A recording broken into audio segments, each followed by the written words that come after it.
Assalamualaikum warahmatullahi wabarakatuh. Selamat sore semuanya. Perkenalkan, saya Firnanda Ika Syafira, perwakilan dari kelompok 3 dengan Bapak siapa Pak? Teddy Kholiluddin.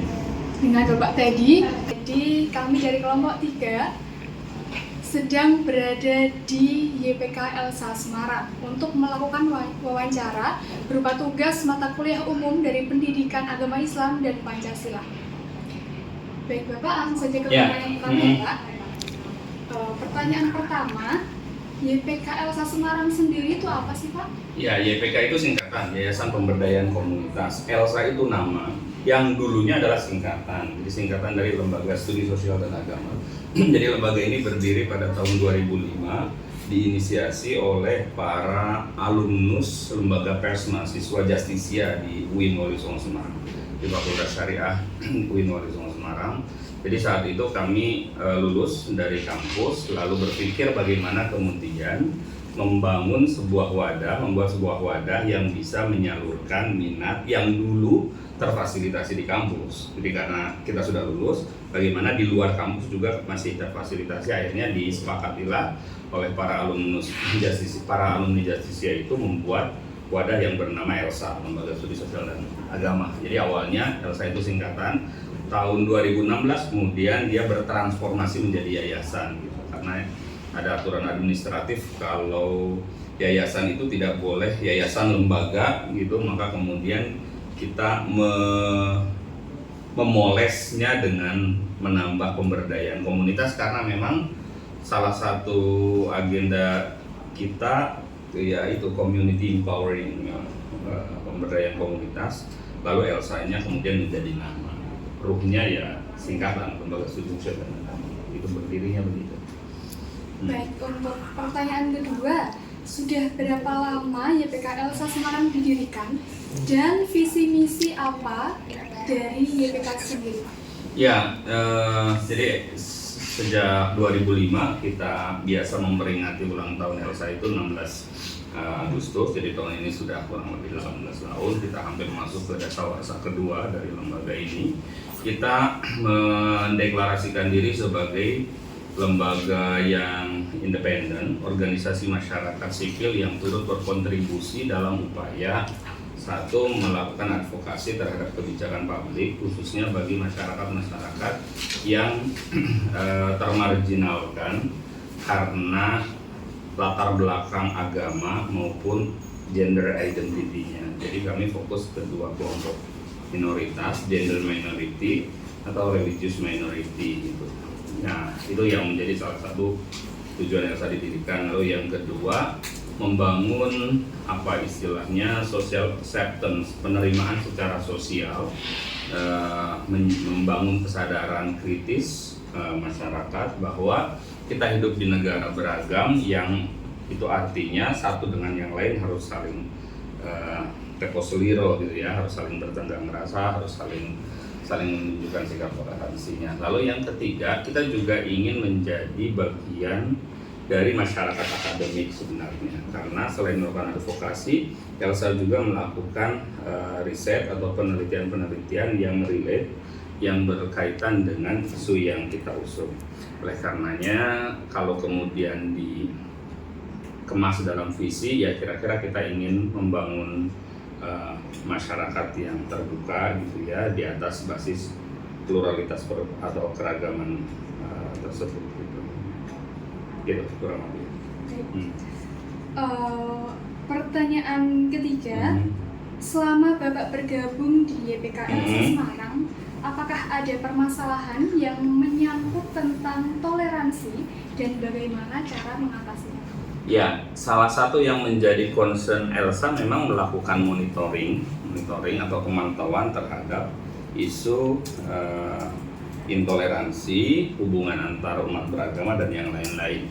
Jadi dalam satu tahun biasanya kita dalam bulan Desember atau Januari tahun depannya itu melakukan diseminasi atau melaporkan kepada publik apa yang dilakukan oleh ELSA dalam satu tahun itu, atau pemantauan yang dilakukan ELSA dalam satu tahun. Jadi kita bisa menyampaikan misalnya kepada masyarakat Jawa Tengah khususnya bahwa tahun 2022 intoleransi itu berjumlah sekian, ada di kota ini saja, bentuknya apa saja dan seterusnya. Jadi kalau kemudian menyisir tindakan intoleransi saja, ya lebih lengkapnya mungkin teman-teman bisa, atau siapapun ya yang menonton video ini, bisa membuka website elsaonline.com.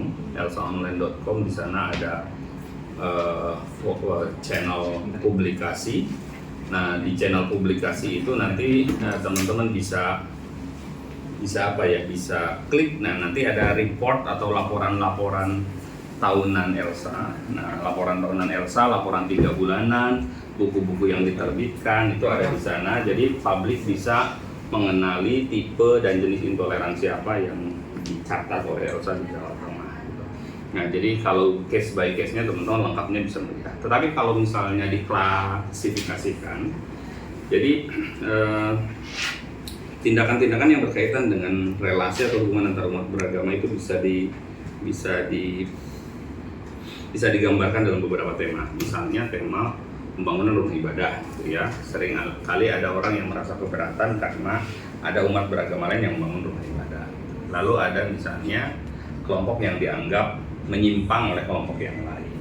Lalu ada kegiatan keagamaan yang dibatasi atau dibubarkan, tidak boleh dilakukan karena dianggap mengganggu stabilitas, ketertiban sosial dan seterusnya. Jadi tipe-tipenya kurang lebih ada di domain itu ya, dalam tema-tema tersebut. Nah, itu yang kita catat, kita laporkan kepada publik sehingga publik bisa mengetahui. Lalu kalau sudah mengetahui bagaimana? Nah, harapan kami lembaga pemerintah misalnya itu bisa mengambil peran aktif ya, karena saya yakin pemerintah juga punya data berkaitan dengan itu, punya data berkaitan dengan intoleransi. Misalnya dalam aspek membangun kesadaran, mengintervensi relasi hubungan atau hubungan antar umat beragama dan yang lain-lain. Sebenarnya pemerintah kan punya alat untuk melakukan intervensi gitu ya, dengan alat-alat yang dimilikinya dengan aparat keamanan yang dimilikinya dan seterusnya. Nah, jadi sebenarnya kalau ditanya lalu bagaimana mencegahnya, nah ini saya kira tidak bisa kemudian digeneralisasi ya, karena masyarakat dan negara juga punya cara atau punya wilayah yang berbeda. Misalnya negara melalui kebijakannya ya bisa membangun mutual trust atau membangun saling percayaan di antara masyarakat. Masyarakat sendiri tentu bisa menjadi agen aktif dalam mendiseminasikan, mensosialisasikan, menyebarkan wacana-wacana agama. Saya kira di situ kurang lebih. Untuk pertanyaan selanjutnya, Pak, dalam kehidupan sehari-hari, bahkan dalam satu agama sendiri, kan ada tuh organisasi Islam NU, Islam Muhammadiyah dan lain sebagainya. Beberapa kasus yang terjadi terdapat beberapa paham selisih nih, Pak. Nah, jika dalam satu agama saja terjadi paham selisih, bagaimana Islam agar bisa tetap rukun, tetap damai itu ke depannya? Oke. Jadi begini, ini apa ya? Ini hasil amatan saya ketika saya melakukan interaksi dengan kelompok lintas agama atau membaca relasi intern umat Islam. Rupa-rupanya dalam pandangan saya, mungkin saya bisa salah ya, tapi dalam pandangan saya itu toleransi internal, mewujudkan toleransi internal nyatanya jauh lebih sulit ketimbang toleransi eksternal. Jadi membangun kerukunan intern umat Islam itu tidak lebih mudah ketimbang membangun toleransi di antara antar umat beragama, antara umat Islam dengan umat yang lain. Oke, mungkin ini masih bersifat hipotetikal ya, tapi artinya kalau hipotetikal ya bisa diuji kesahihannya, kebenarannya. Tapi saya melihat bahwa kelompok-kelompok yang ada di dalam umat Islam sendiri itu tidak cukup mudah untuk dipayungi atau tidak cukup mudah untuk membangun kesepahaman dengan kelompok yang lain. Mungkin karena soal egoisme, lalu ada persoalan-persoalan politik misalnya yang sering mengganggu relasi itu. Jadi kalau saya ditanya demikian, mungkin itu masih jadi tantangan besar umat Islam ya, ketika ada berbagai macam organisasi itu tidak kemudian menjadi jembatan pemersatu, malah justru menjadi pemisah. Tapi solusinya bukan berarti menghilangkan organisasi-organisasi itu dan kemudian ada di payung bersama, ada bisa dalam satu payung saja. Saya kira kok tidak begitu juga ya solusinya. Artinya orang kemudian menghimpun sesuatu atas dasar latar belakang yang sama itu natural. Kalian misalnya mahasiswa dari berbagai wilayah ya datang ke Greece, lalu orang Tegal berhimpun dengan orang Tegal, lalu orang di Magelang misalnya berhimpun dengan orang Magelang. Bagi saya itu sesuatu yang alamiah saja. Kalau misalnya dalam umat Islam misalnya ada organisasi yang dilatar belakangi oleh kesamaan amal ibadah misalnya, ya itu nggak apa, wajar saja. Masalahnya adalah kalau kemudian ada fanatisme di antara organisasi itu yang ditunjukkan dengan cara membangun tembok bahwa ini kami yang paling benar, ini tidak gitu. Nah, saya kira berhimpun itu wajar, alamiah. Orang kelompok sosial dimanapun merupakan sesuatu yang alamiah kalau melakukan hal tersebut. Nah, menjadi tidak wajar menurut saya kalau kemudian di dalamnya muncul fanatisme sambil menegasikan eksistensi yang lain. Jadi poinnya, biarkan organisasi itu tumbuh sebagai bagian dari dakwah Islam yang menjadi rahmat bagi semesta, rahmatan lil alamin. Tetapi bagaimana pertumbuhan itu berjalan dengan tanpa menegasikan, menihilkan organisasi yang lain. Nah, saya kira poinnya di situ. Terima kasih, Pak. Untuk pertanyaan kelima, sebagai negara yang memiliki keberagaman dalam agama, bagaimana cara menjaga kerukunan dalam kehidupan masyarakat? Ya, hal yang paling fundamental adalah ya mengakui bahwa memang ada keragaman. Dan keragaman itu adalah dalam bahasa Islamnya sunnatullah, sesuatu yang memang menjadi hukum semesta gitu ya. Bahkan orang yang kembar sekalipun kan dia tidak sama, no two alike kan, tidak ada dua orang yang betul-betul mirip, betul-betul sama gitu. Apalagi dalam soal keyakinan. Nah, menyadari hal itu sebagai sebuah fakta alamiah itu penting. Karena apa? Karena ya kalau Tuhan dengan kemahakuasaannya sebenarnya bisa membuat manusia ada dalam satu rombongan saja, tapi nyatanya tidak, itu kan berarti bahwa ya Tuhan menghendaki keragaman ini.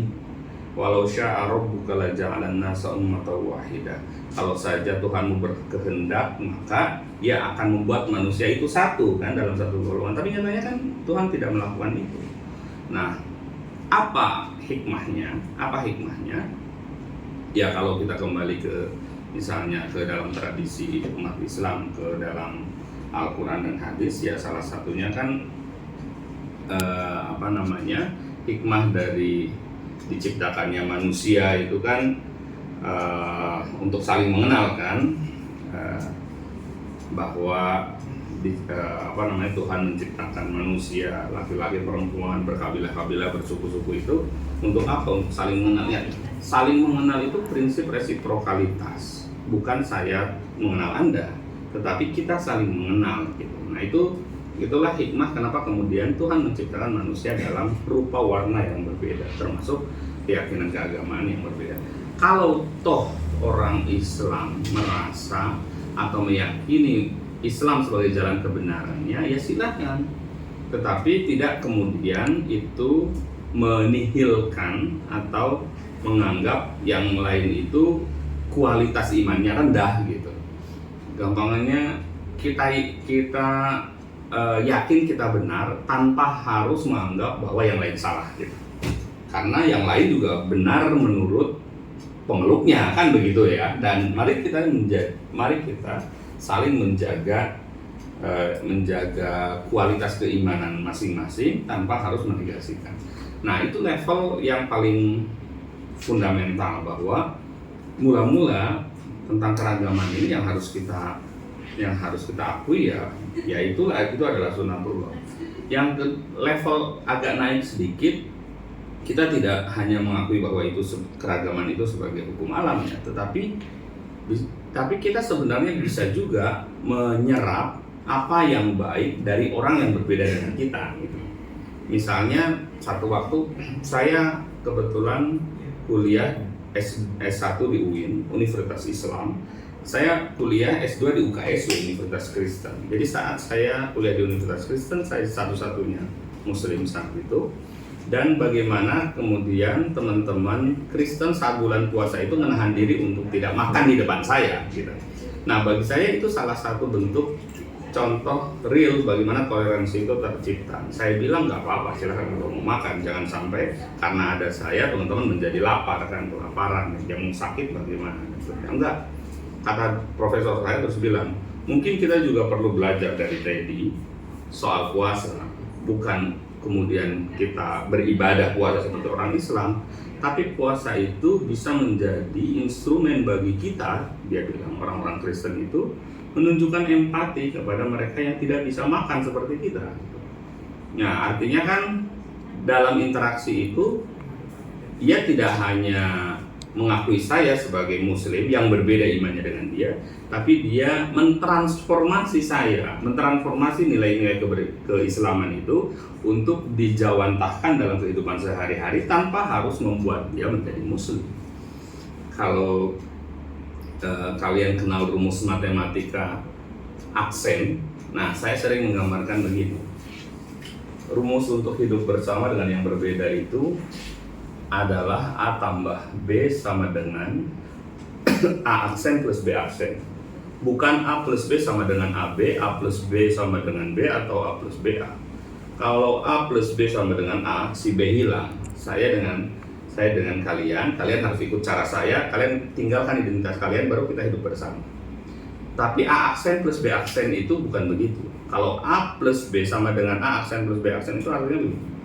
Ketika saya berinteraksi dengan Anda, maka saya before dan saya after itu berbeda, tetapi juga sama. A-nya tetap, B-nya tetap. Tapi A yang kedua ada aksennya, B yang kedua ada aksennya. Aksen itu adalah nilai-nilai yang ditransformasikan hasil dari interaksi seperti teman-teman saya yang Kristen sebelum bertemu dengan saya dan setelah bertemu dengan saya, dua pribadi yang tetap KTP-nya tidak berubah, tetapi ada nilai baru yang dia dapatkan. Empati terhadap mereka yang tidak bisa makan. Nah, itu yang hemat saya menjadi sebuah cita ideal dalam kehidupan bersama-sama. Tidak hanya sadar bahwa kita berbeda, tetapi hikmah dari perbedaan itu kita membuka diri, open mind, bahwa mungkin ada sesuatu yang baik juga dalam tradisi agama yang lain. Itu yang saya rasa. Untuk pertanyaan ke-6, Pak, apa yang bisa kita lakukan sebagai remaja untuk selalu berperan aktif dalam agama, tetapi masih bisa untuk selalu toleransi di masyarakat? Saya percaya bahwa semakin dalam seorang memahami agama, semakin toleranlah dia. Artinya kalau kita menyelami samudera yang paling dalam tentang agama dan kebijaksanaan, yang kita dapatkan adalah nilai-nilai tentang cinta dan perdamaian.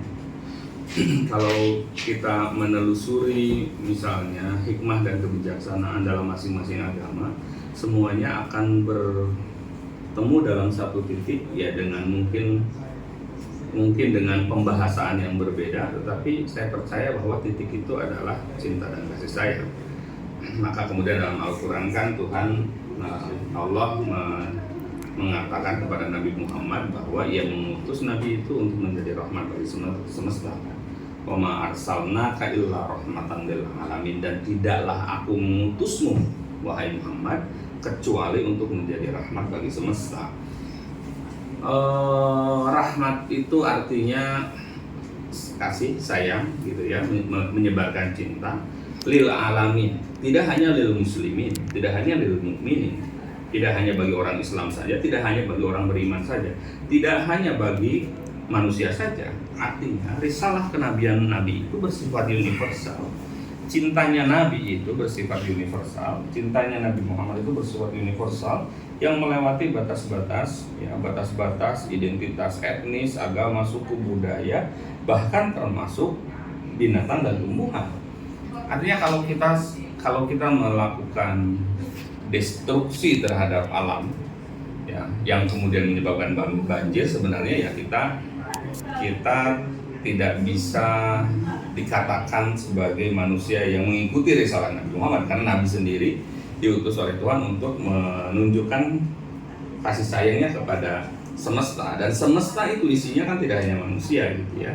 Makanya kalau ada nilai-nilai persaudaraan yang paling awal itu ukhuwah Islamiyah, persaudaraan sama umat Islam. Lalu naik sedikit ukhuwah watoniyah, persaudaraan sesama bangsa, anak bangsa, sesama warga negara.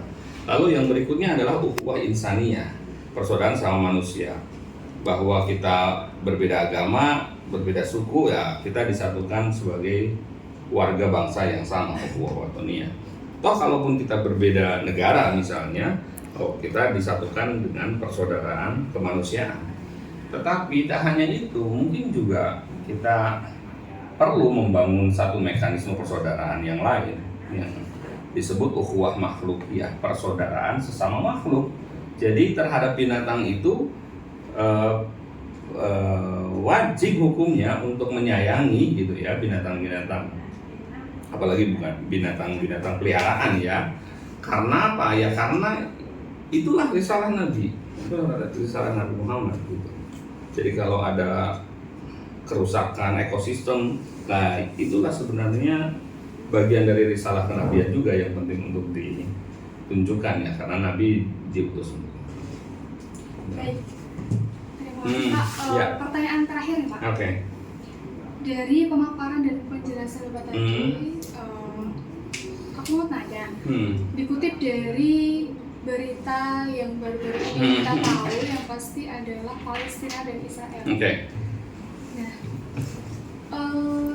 dari negara sendiri, negara Indonesia maksudnya? ya, Okay. negara Indonesia, baik yang Muslim ataupun non-Muslim, ternyata masih banyak yang belum empati terhadap kejadian tersebut.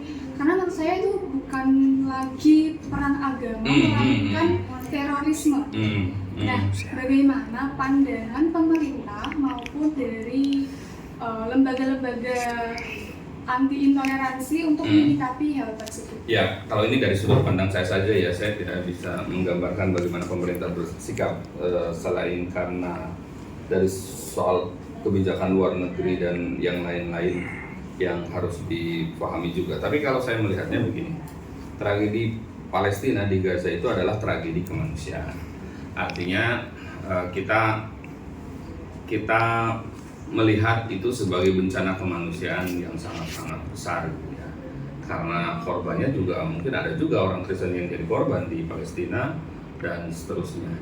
Nah, tetapi juga memang di samping ini soal kemanusiaan, ada kondisi yang tidak seimbang ya. Kalau perang mengandaikan perang itu perang dua pihak yang mungkin kekuatannya tidak terlalu jauh ya, tidak terlalu timpang. Tapi kalau ini kan memang perang dalam artian dilakukan oleh dua kelompok yang sangat berbeda kekuatannya gitu. Jadi saya melihat bahwa ya ada struktur sosial yang timpang, ada ketidakadilan juga ya, ada keganasan Israel dan seterusnya. Tapi hemat saya hal yang penting dan strategis untuk dikampanyekan kepada masyarakat luas adalah soal bencana kemanusiaan itu. Bencana kemanusiaan itu. Karena mungkin ini akan lebih punya daya tekan, pressure yang lebih luas, ya lebih kuat, lebih luas, mengambil hati masyarakat dunia melihat hal ini sebagai bencana kemanusiaan yang paling mengerikan. Gitu. Nah, maka yang menghukum Israel nanti itu ya masyarakat dunia, kira-kira seperti itulah ya, masyarakat dunia. Bagaimana jadi empati masyarakat dunia terhadap kondisi di Gaza itu, sekaligus di saat yang sama juga sebagai pukulan telak bagi Israel. Nah, itu yang mungkin standing position yang saya ambil ya, karena saya pikir ini adalah jelas perang, jelas bencana kemanusiaan, di mana Israel sebegitu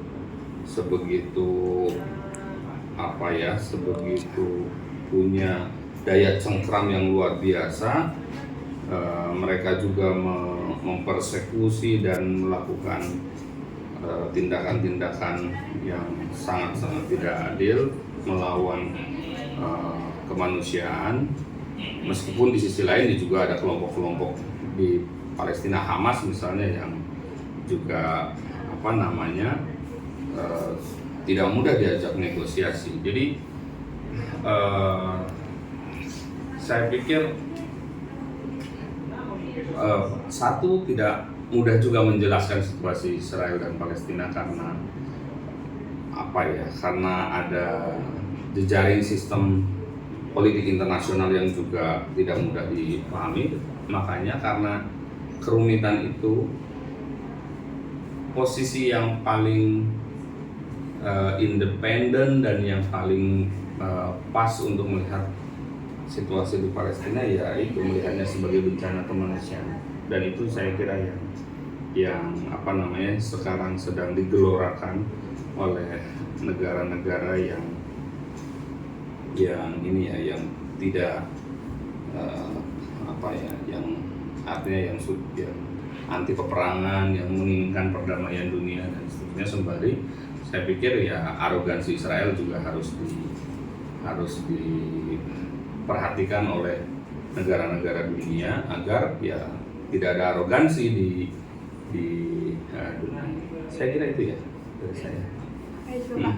Pertanyaan saya cukupkan. Ya. Terima kasih Sama-sama. sudah menjawab pertanyaan dari kami. Yang banyak banget tadi. Wawancara kita cukupkan, teman-teman. Terima kasih. Wassalamualaikum warahmatullahi wabarakatuh. Assalamualaikum warahmatullahi wabarakatuh.